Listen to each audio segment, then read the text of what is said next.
Okay, I'm nerding out and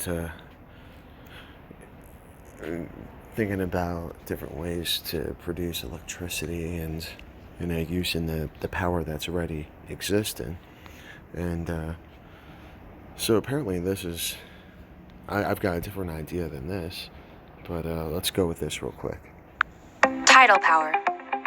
Tidal power is a form of hydropower that converts the energy from the natural rise and fall of the tides into electricity. Tides are caused by the combined effects of gravitational forces exerted by the moon, the sun, and the rotation of the earth. Tidal plants can only be installed along coastlines.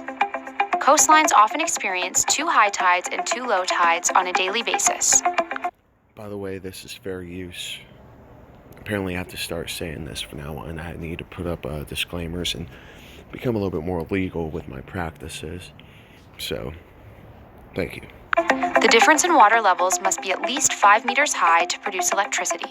Tidal electricity can be created from several technologies, the main ones being tidal barrages, tidal fences, and tidal turbines.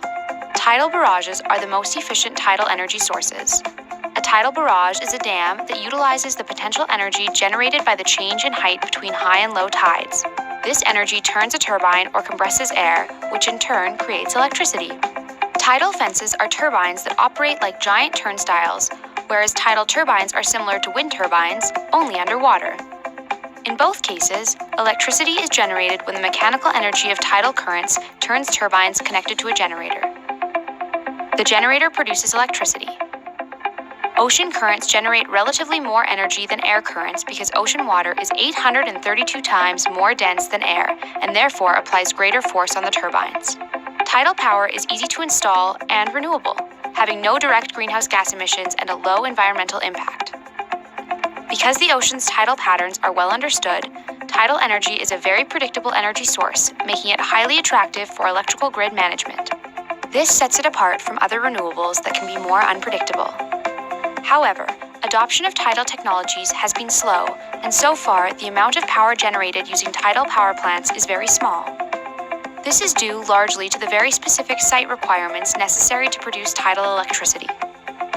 Additionally, tide cycles do not always match the daily consumption patterns of electricity and therefore do not provide sufficient capacity to satisfy demand. That's tidal power. Okay. And then let's pause this for a second.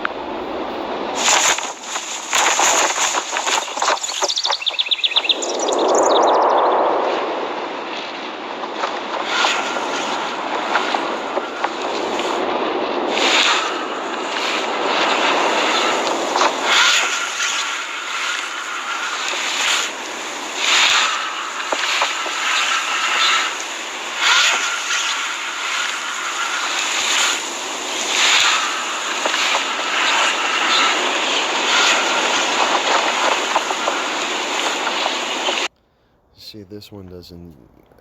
It's too easy for things to get tangled up with kites, and who's gonna reset it when it falls down? Um,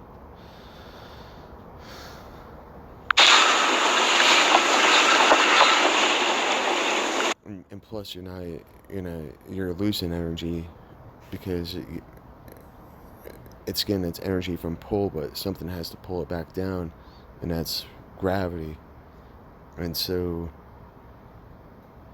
but it's alright. Unlike other wave energy technologies, the device extracts energy from both the heave and surge motions of the wave, producing power as a result of the relative motion between the hull and the float. The power of the wave forces the hull to surge and the float to rotate, driving a generator, supplying electricity to the grid via an underwater power cable. A key feature is that the float can rotate continuously through 360 degrees or simply oscillate back and forth. This enables the device to extract energy in a wide variety of wave conditions and improves the overall efficiency of the system.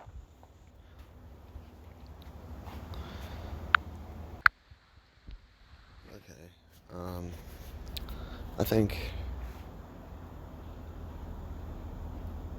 these ones, might be very similar too. And then it looks like they're far away. And so there's a lot of infrastructure that goes with these. So, Hi. Electricity meter is moving, which shows electricity is being made. This meter measures microamps. We will now show you how to make this wave energy device. Oregon State University, working with Northwest National Marine Renewable Energy Center and funded by the Oregon Sea Grant, have built a kit with instructions to help guide us on how to build the wave energy device. To make a wave energy device, you need to have the following things. First, you need the instructions. We'll speed this process. The tube upright in the tank.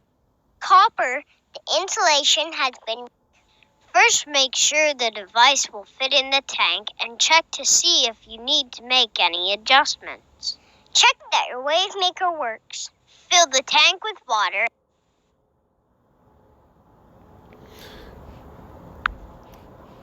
so Create wave. this is more up my alley. So what I'm talking about is you have a very similar setup, only this device is anchored to the ground, right?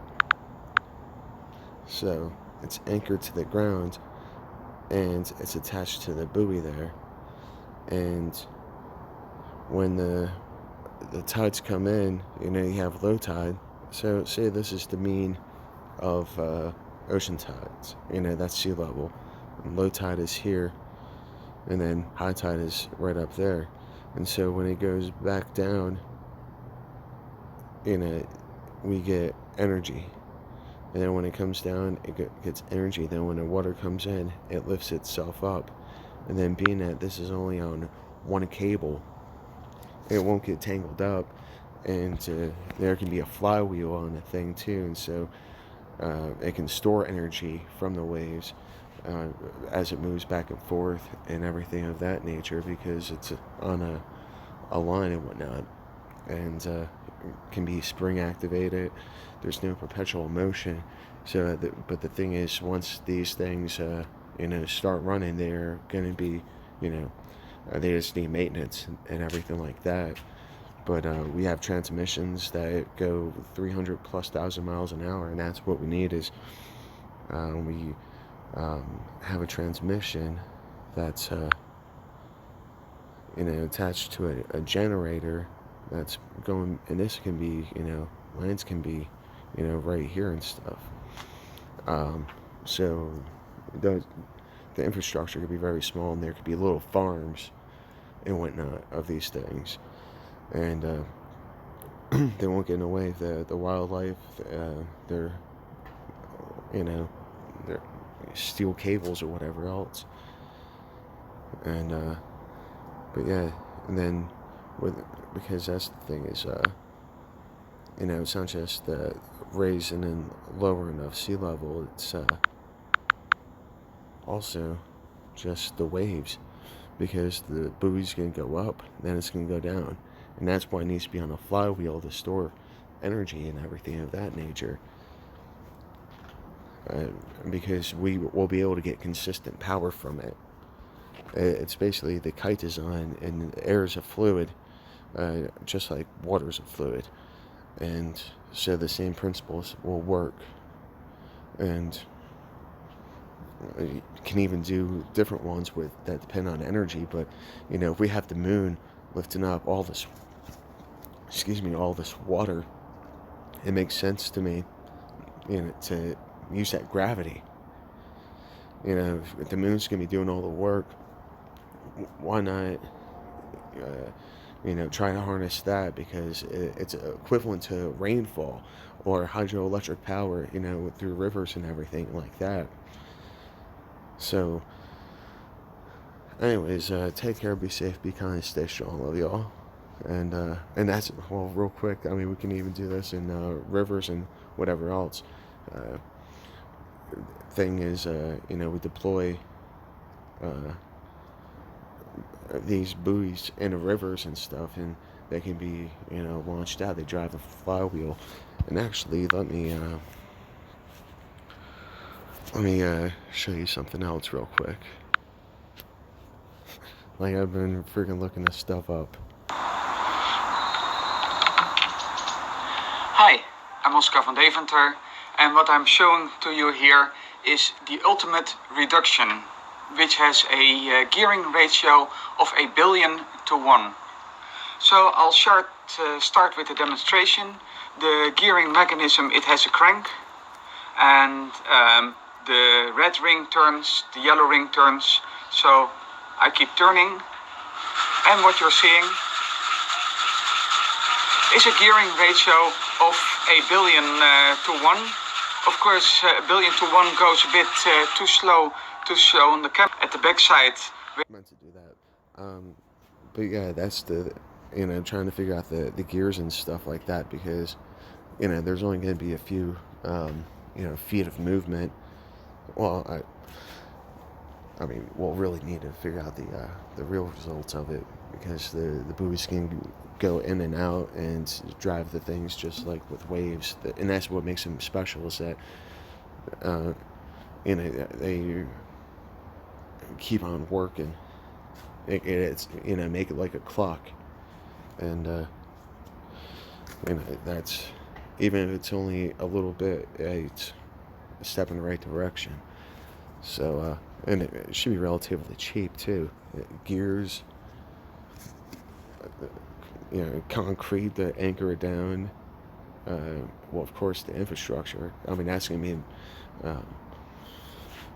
one of the most expensive parts of it. But,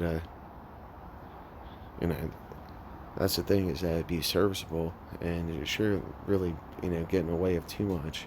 Just have a grid. And, they're not going to create turbulence and chop up fish and stuff like that, so they're not going to get in the way. The worst thing is, and hell, there'll probably just be landing pads for birds. But take care, be safe, be kind, stay strong, continue thinking. This is how we're going to... there's so much money out there, so much, because energy, there's energy out there, and energy is money. Freaking... That's what I'm talking about, people. Like, this is the capitalist era, because, there's all this energy, in the atmosphere, worry about climate change, global warming. Well, use that to, power electricity. Freaking, that's as simple as that. Things keep on going up. We can use it heats energy, or the energy from the sun, to power air conditioners, to cool off the planet. We'll be able to freaking have climate control on our planet. Won't that be something? Take care, be safe, be kind, stay strong. I love y'all.